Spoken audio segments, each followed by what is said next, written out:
Hi అందరికీ welcome to my channel. అందరూ ఎలా ఉన్నారు? నేనైతే చాలా బాగున్నా. మీరు అందరూ కూడా బాగున్నారని అనుకుంటున్నా. ఇవాళ ఒక మంచి రెసిపీ అనేది చూద్దాము. నా స్టైల్ ఎలా చేసినో చెప్తా, మీకు నచ్చితే ట్రై చేయండి. వెజిటేబుల్ పులావ్ అండి. ఇందులోకి నేను ఆనియన్, పచ్చిమిర్చి, కరివేపాకు, ఆలు, టమాటో, అలాగే బీట్రూట్, మెంతి కూర, చిన్న కట్ట అండి మెంతి కూర, అలాగే 2 బగారాకులు, కొద్దిగా అల్లం, పసుపు, కస్తూరి మేతి, ఇలా ఇవన్నీ వేసుకొని బాగా మగ్గనియాలండి. ఇవి మగ్గినాక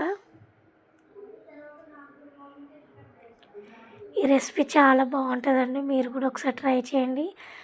ఒకవేళ మీకు అందుబాటులో ఉంటే కొత్తిమీర, పుదీనా, కొద్దిగా పెరుగు ఇవి కూడా వేసుకోవచ్చు. నా దగ్గర ఇవి లేవు కాబట్టి స్కిప్ చేసిన.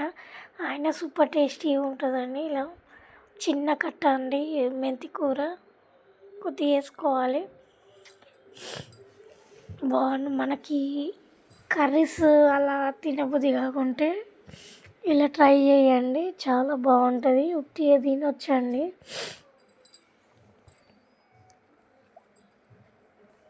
సూపర్గా ఉంటుంది. ఇంకా ఇది కుక్కర్లో వేసుకుంటే 2 విజిల్స్ పెట్టుకుంటే ఇంకా బాగుంటుంది. అందులో నేను ఇలా గిన్నెలో వండుతున్నా, ఎందుకంటే అంత పెద్ద కుక్కర్ లేదండి మా ఇంట్లో.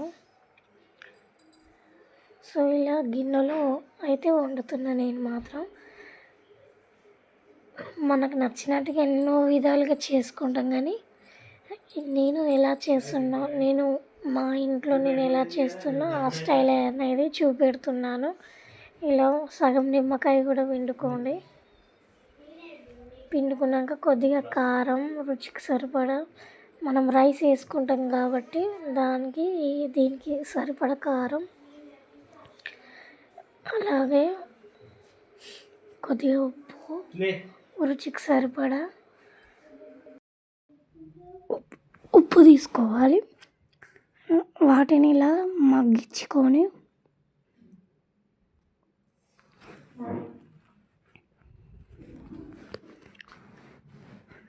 ఈ రెసిపీ మీరు మాత్రం ఖచ్చితంగా ట్రై చేయండి, చాలా బాగుంటుంది. ఏ కర్రీస్ లేనప్పుడు ఇలా చేసుకొని తింటే కర్రీ లేకుండా బాగుంటుందండి. అంత టేస్టీగా ఉంటుంది ఈ రెసిపీ అనేది.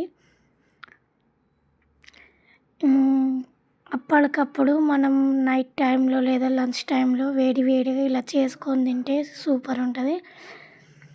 అవి మగ్గేలోపు ఇలా మనం బియ్యం కడిగి నానబెట్టుకోవాలి కొద్దిసేపు. ఇప్పుడు అవి మగ్గిన తర్వాత అందులో కేసరి పోసుకోవాలి. కేసరి ఇలా మసులుతున్న టైంలో మంచి మసలనివ్వాలి ఒక 5 మినిట్స్.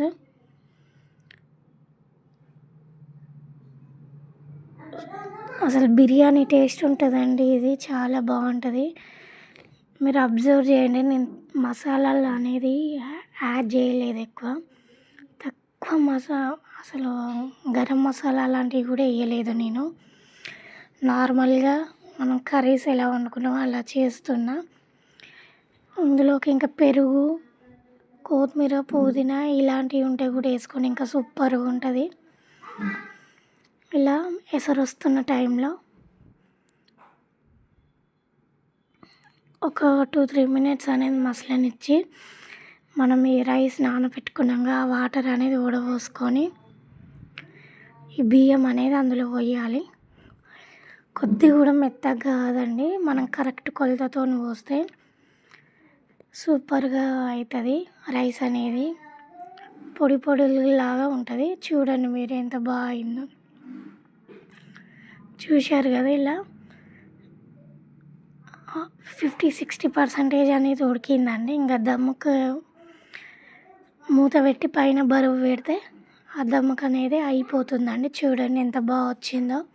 కొద్దిగా కూడా మెత్తగా కాలేదండి, బంక కూడా కాలే, పొడి పొడిగా వచ్చిందండి. మీరు మాత్రం ఖచ్చితంగా ఈ రెసిపీని అనేది ట్రై చేయండి. నేనైతే అప్పుడప్పుడు ఇలా చేస్తా అండి ఏం కూరగాయలు లేనప్పుడు. ఓకేనా? Thank you for watching. Subscribe my channel. నన్ను ఇంతే సపోర్ట్ చేస్తూ ఉండండి. నచ్చితే లైక్ చేయండి. అలాగే ఈ వీడియో ఎవరికైనా యూజ్ అవుతుందంటే అనుకుంటే షేర్ చేయండి అండ్ సబ్స్క్రైబ్ చేసుకోండి. Thank you.